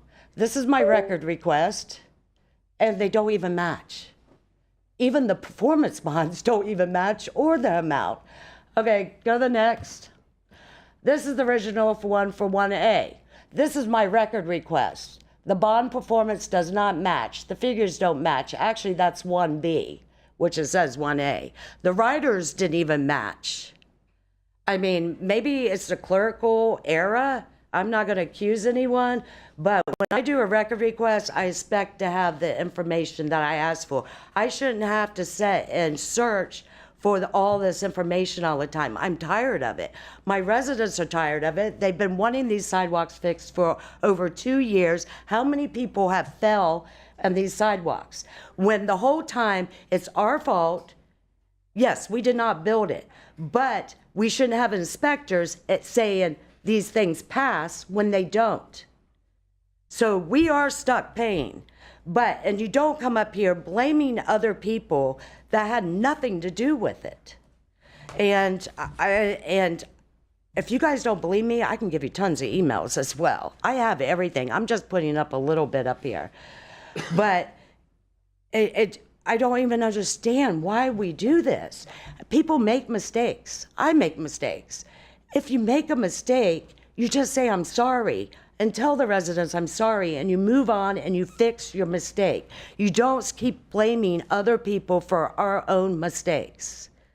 And if these inspectors weren't doing their job, which I know they're not here anymore, and I'm not going to accuse them, but I do know who the ones that passed all these jobs. I mean, we need to be holding these people accountable. We need to make sure that they're doing their jobs, because it was not ICI's fault. It was not Chisholm's fault. Because if ICI knew they had a problem with their sidewalk, it's their contractor. And the inspector comes out and said, there's a problem with your sidewalk. They are going to fix those sidewalks, have their contractor fix those sidewalks. They're not going to release the contractor. Just like the city, if we have a contractor, we're not going to release the contractor if we know the job is not complete. So you don't go back to a builder 2 years later, oh, we have a problem. Because the city passed all the, I mean, we signed off on all the inspectors. I mean, the inspectors signed off on all this work. I'm sorry, I'm just a little aggravated, because when I ask for records as well, I should get my records. I shouldn't have to search and go all over the place trying to find records, searching on my own. I shouldn't have to do this, and I have to do it all the time. It's tiring.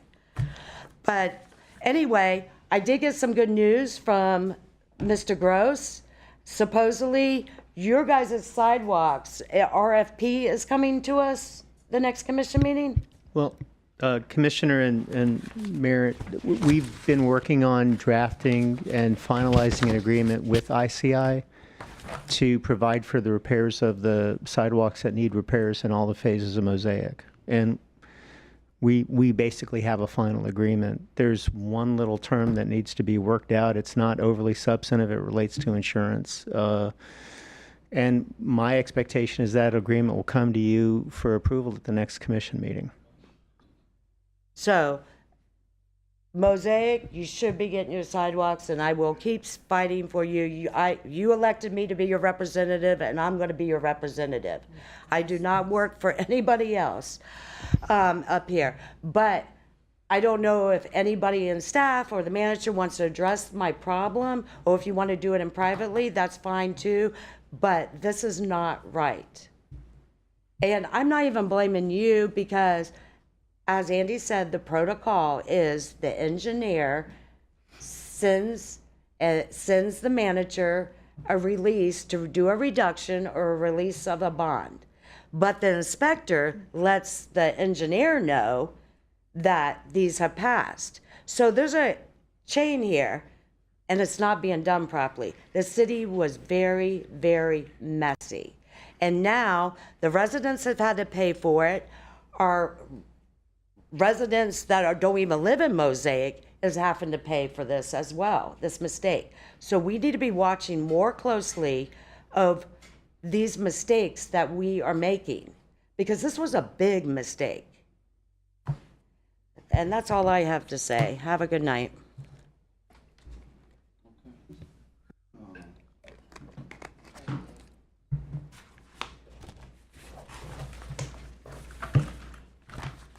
I guess it's my turn. We had to, as you all know, cancel the Academic All-Stars Parade and that wasn't a good thing, but it was what it was. We needed to do that based on the weather on that day. We are trying to figure a way to tie the parade into the Christmas parade so that we can still celebrate the students at the same time. There is a problem because the night before the Christmas parade is the program that we have for the children's Christmas celebration or party, which I'm thinking of, how we can maybe tie both into the whole children's Christmas celebration. I thought about that later.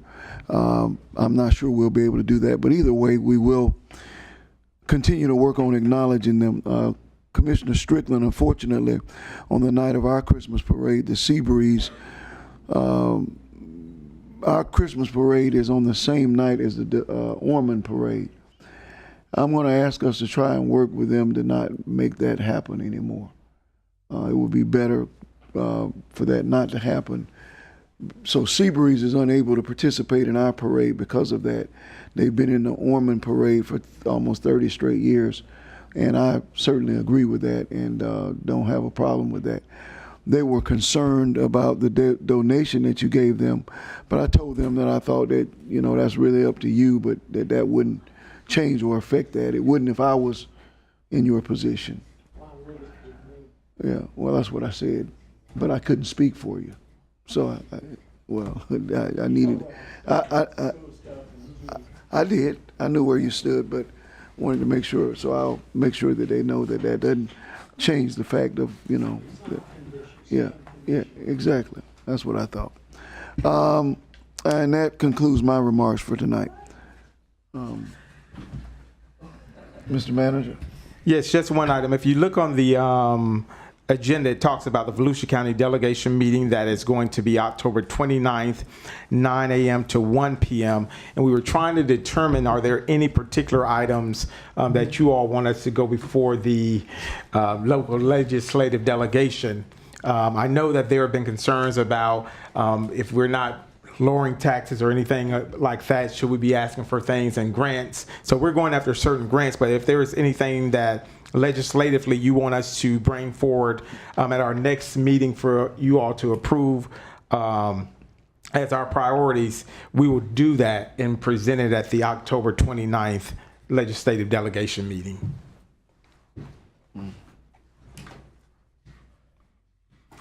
No, I don't have anything.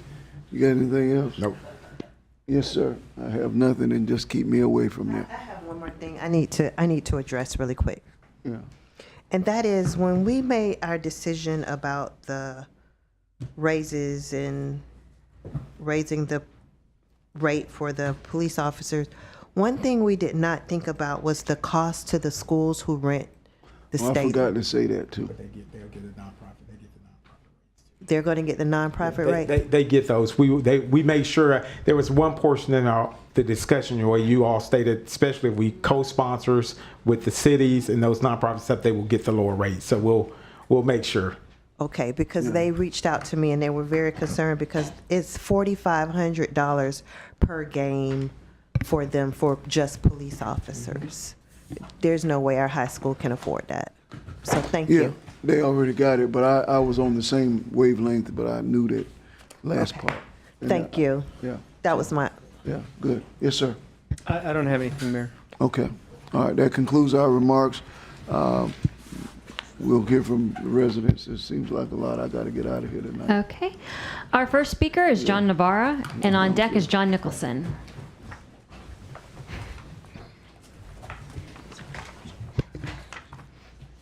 John Navarra, 168 Springwood Drive, Daytona Beach.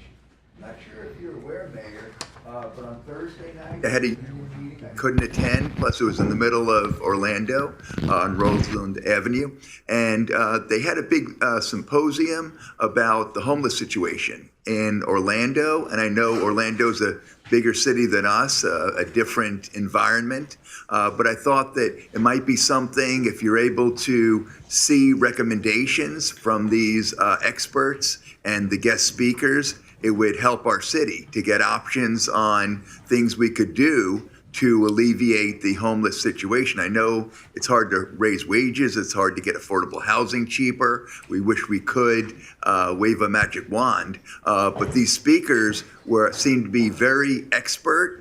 And I think that they were able to give, I'm sure they were able to give a lot of proposals that might work for our city. I didn't hear anything. I didn't see any news reports about what they did discuss and what proposals they had. So I'm not sure if you or City Manager Fiecher is able to research what proposals and what they discussed, and if there's anything that would help our city. But I know it's something that, sitting in the audience, that it's something you've addressed with the homeless situation. And we all in Daytona Beach, I think the unified effort would be to do the best we can. And I know in the education field, we call it best practices. And so the main thing is to hear from experts and to hear from best practices from other cities, maybe the same size as us, and other locations in the United States, and hear what they have done and maybe learn from their successes, from their unfortunate mistakes, even though I'm sure they act in the best interest of the population. So I think that Orlando, they are on the right track, and also that today, I believe, is the first anniversary of the law in which you cannot sleep on public property, and unbelievably enough, you can sleep on state property, but you can't sleep on public city property. And that's something that the city may have to deal with in the future. It's an ongoing thing, but maybe with the Orlando meeting, that some of the proposals would be something that we could learn from, and we could help out our city, because I know it's something that we want to address as a city, and it's not something the city causes. It's something that the city has to deal with, and it's very important, and we want to do the best for our residents. So good evening, and see you next meeting. Thank you. You know where that meeting, how we find the meeting, or? Oh, it was the Orlando County Commission, I believe, and then they had a follow-up, I believe, at their county commission meeting. But the meeting was definitely Thursday night, this past Thursday night, and it was a Rosalind Avenue address. I think it was the county commission headquarters, yes.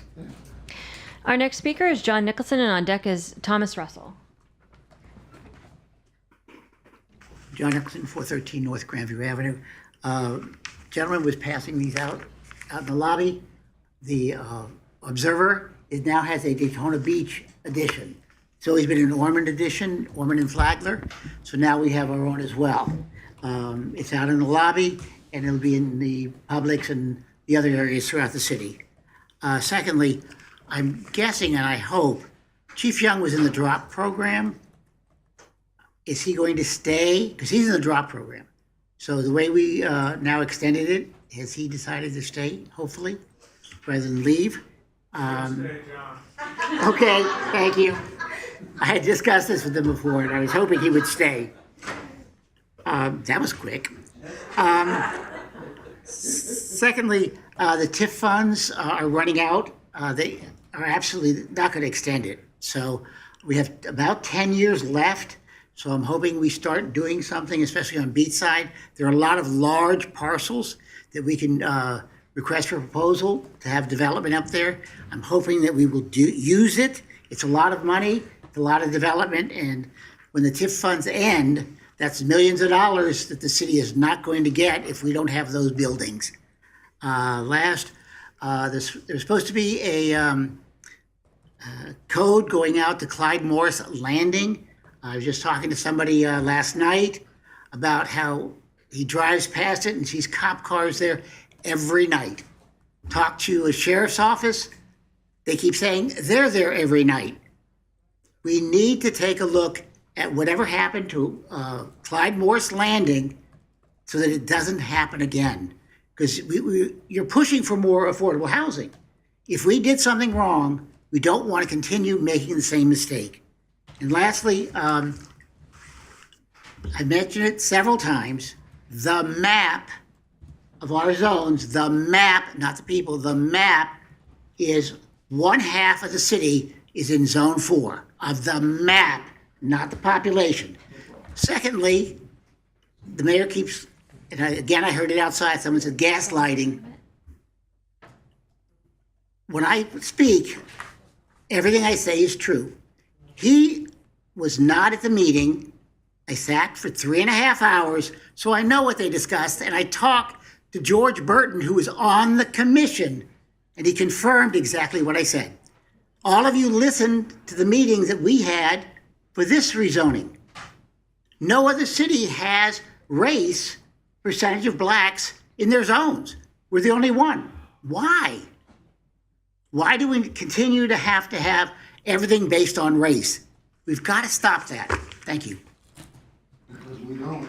We follow the state requirements and what the state encouraged us to do, which was to protect minority and majority districts.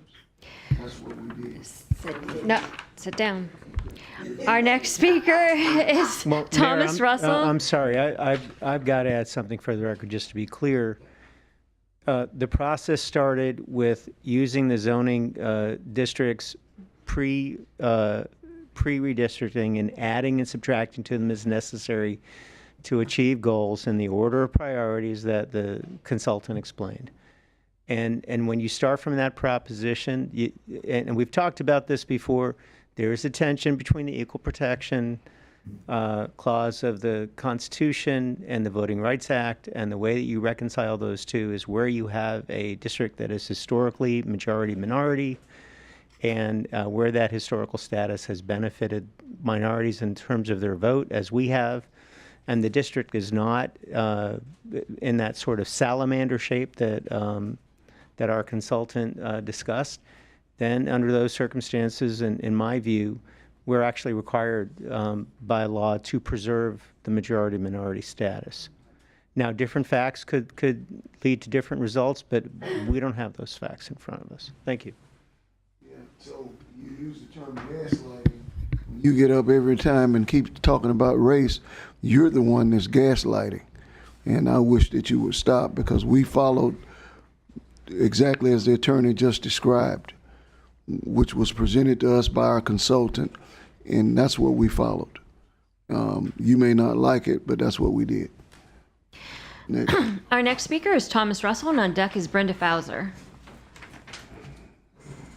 All right, Thomas Russell, 603 North Beach Street, the real North Beach Street. Mr. Mayor, I did not mean to attack you individually. I admire you. Thank you. I'm after the mayor, though, okay? Okay. As my instructions are, very simply, keep it narrow. You, sir, are in charge of the CRA as the head, according to what I've read. The commissioners vote on things that you bring forward. Am I wrong? No, you're not right. Okay. Now, I mentioned last time, I spoke about the Slick Willie guy. This is the guy that knows how to manipulate the money. So I don't know who it is, but he's working in the city, and he probably has a pretty high job. I also don't think that Mr. Thomas would do anything on his own that would jeopardize his position.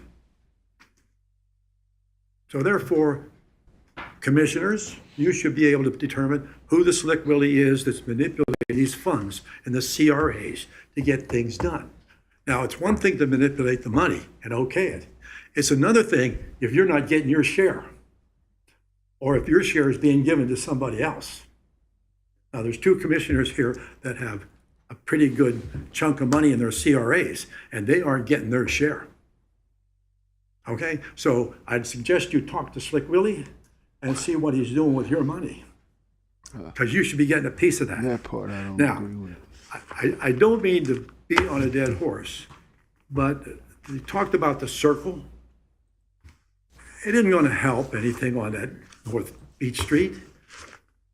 It's an isolated, desolate place. The zoning is wrong for everything. It's just old buildings that you can't do anything with. Once a license expires, you have to have an updated bathroom. You have to do everything up to code. Everything's stacked against those streets for older buildings. You just can't do anything. There's a is it a spice shop? Not a spice shop. They sell hot sauces, etc. Do you know that they can't sell retail in that location? They can manufacture it, but they can't sell retail. A rundown neighborhood that could use all the business it could get. All right. Daytona Nut and Bolt is one of the few buildings that's high enough not to flood rather. And down the street, if you go further down, there's a couple of other buildings that are built a little higher. The tea shop shirt, which is on the other side of the street, which is not in the CRA, that's also higher. All the rest of them flood. And just so you know where the high tide we just had without a storm, the water was coming up the drains. Not a lot, but had there been a storm, it would have been another flood. 2 seconds. Thank you, guys. That's true. I know it's a problem. Our next speaker is Brenda Fauser, and on deck is William Biddorf.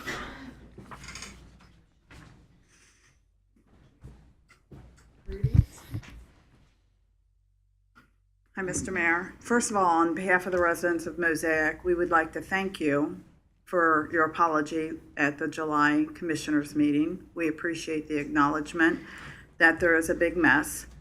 We would like to invite you, Mr. Fiecher, to possibly walk our sidewalks or our streets with us and see what a mess it really is. This has been a long, treacherous process. I'm a nurse. I'm not an investigator. I had a meeting with Mr. Fiecher. Are you paying attention to me, sir? And Mr. Gross and Commissioner Cantu. It was a very nice meeting. And Mr. Fiecher asked me, how come this is the first time I've heard of this? Well, if his new system is in place, I don't have the answer for that. He should ask his department head and his inspectors. Since being in office in July of 2021, over 300 homes have been built in Mosaic. This should have been caught a long time ago. One of the biggest issues the residents have are, to date, we are not getting responses from the cities to emails that we're sending. I called and requested a meeting with Mr. Fiecher and was denied that request. I think that when you are responsible for the office and when you implement this change that everybody needs to check in and sign off, you're either oblivious to what is going on or you're complicit. Either way, it's unacceptable for someone who's making the salary that our city manager is making. You're looking a little puzzled, but why are records missing? Why are we not being answered, sir? He answers to all of you. And I'm not against Mr. Fiecher. I thought he was very pleasant. Mr. Gross was very pleasant when I met them. Mr. Gross asked me for a copy of my binder. There's still not ADA compliant strips on the sidewalks that I told him about in November. Why? Is the wheels of justice or what have you that slow?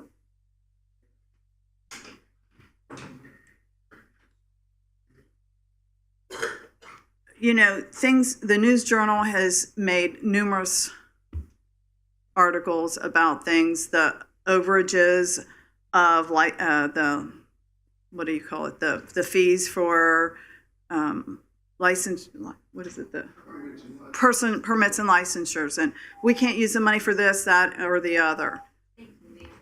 Thank you. Thank you. You as well. Thank you. Oh, I'll come and walk them. I have seen them because I've walked them already, but I'll come and walk them with you. I'll take you up on that. Thank you. Okay. Our next speaker is William Biddorf, and on deck is Jenny Nazak. Well, here I am again. This is William Biddorf at 402 East International Speedway Boulevard. I know there's a lot of interesting stuff actually you brought up I didn't even know, so I learned a lot from Commissioner Cantu today.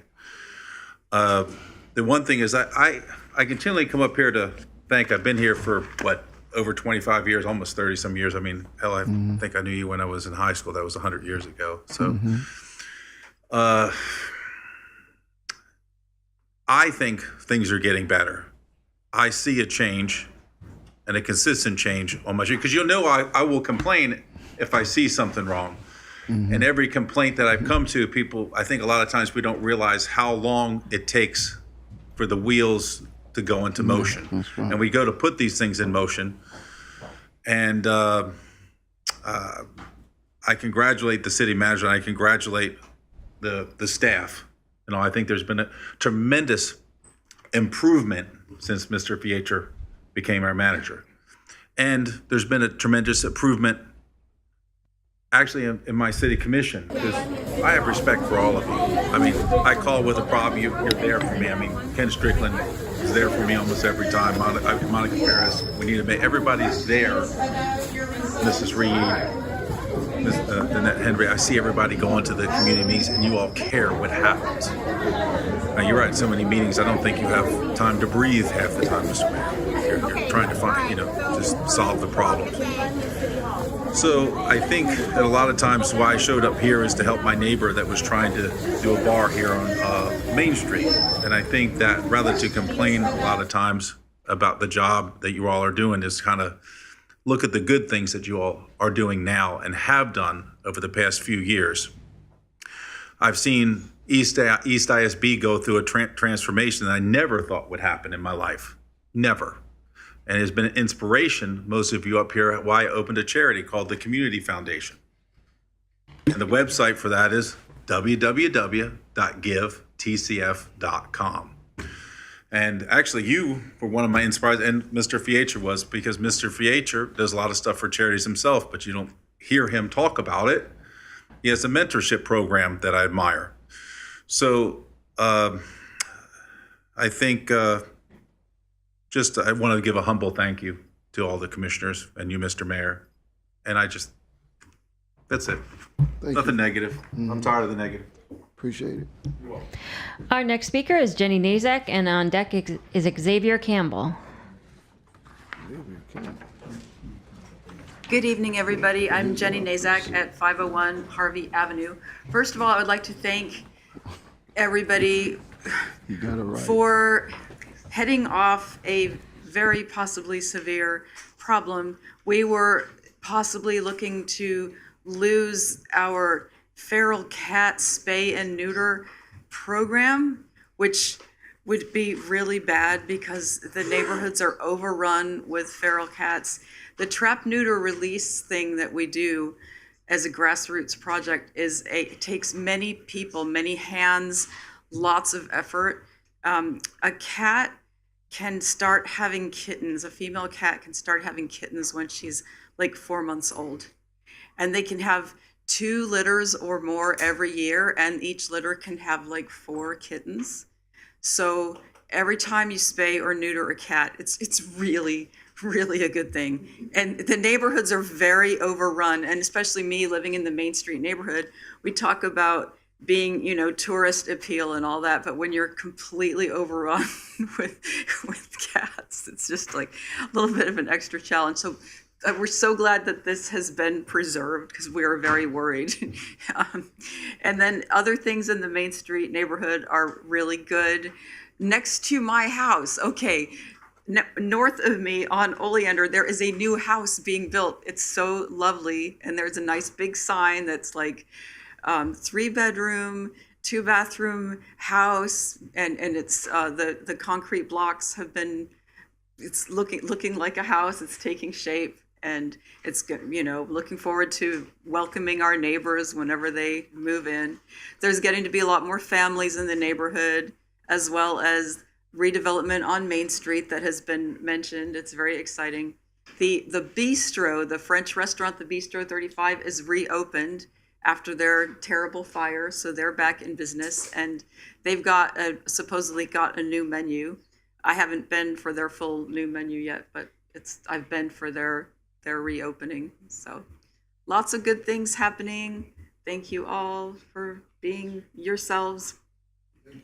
Take care. Our next speaker is Xavier Campbell, and on deck is Emily Nice. Hello, good evening. Good evening, esteemed City Commission, Mayor, and City Manager. It is that time of year again. The Brothers of Omicron chapter of Omega Psi Phi Fraternity Incorporated are gearing up for our annual, 200 South Beach Street, I'm not used to being on TV. I'm used to putting TV on. 200 Sands Park Boulevard, Daytona Beach, 32117. Good evening, esteemed city. Did I lose time? I sure did. It is that time of year again. The Brothers of Omicron chapter of the Omega Psi Phi Fraternity Incorporated are gearing up for our annual Achievement Week golf tournament. Most of you know me as Xavier Campbell, AV analyst for the world's most famous beach, Daytona Beach.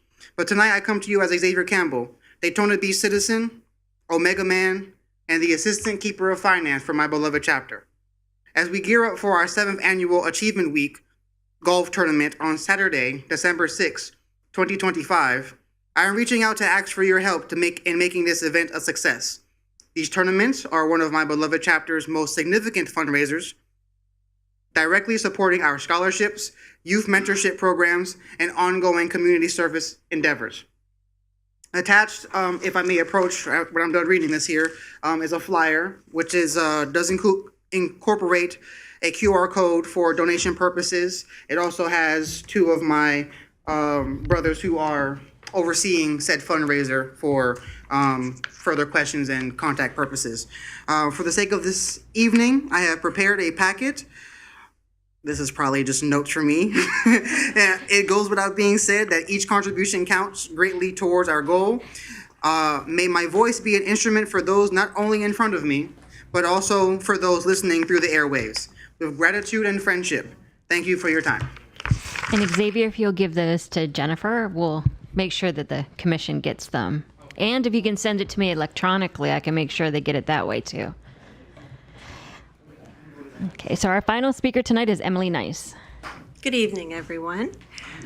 Again, I'd like to thank Commissioner Cantu because the improvements that you mentioned, Commissioner Strickland, are the result of her very hard work working with residents, listening to the concerns for traffic and safety. And she had met with FDOT, she brought the speaker in, and the community concerns were addressed in her report to correct the designs of FDOT that have been giving our beachside residents and visitors some challenges. Also, the beautiful sidewalks that you see on Mason Avenue are a result of her getting in there with FDOT and asking for the most FDOT could give in terms of safety and beautification. So as that takes shape, I know you're tired of hearing me say thank you, but I appreciate it because I know how much work went into that. So also, once again, I'd like to ask that the idea be considered for A1A to have a security company, just like downtown Beach Street did. Our police captain, Nicolau, said it is a valuable asset in the downtown redevelopment board meeting. It really helped them.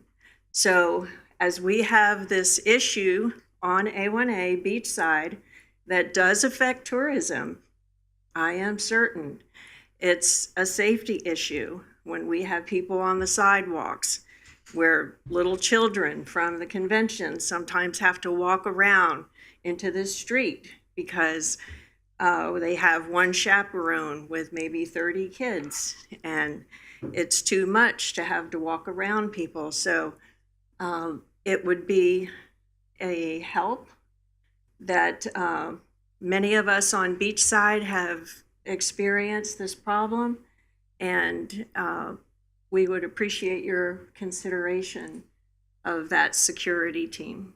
So thank you, good night, and have a great week. All right, good night, Daytona Beach.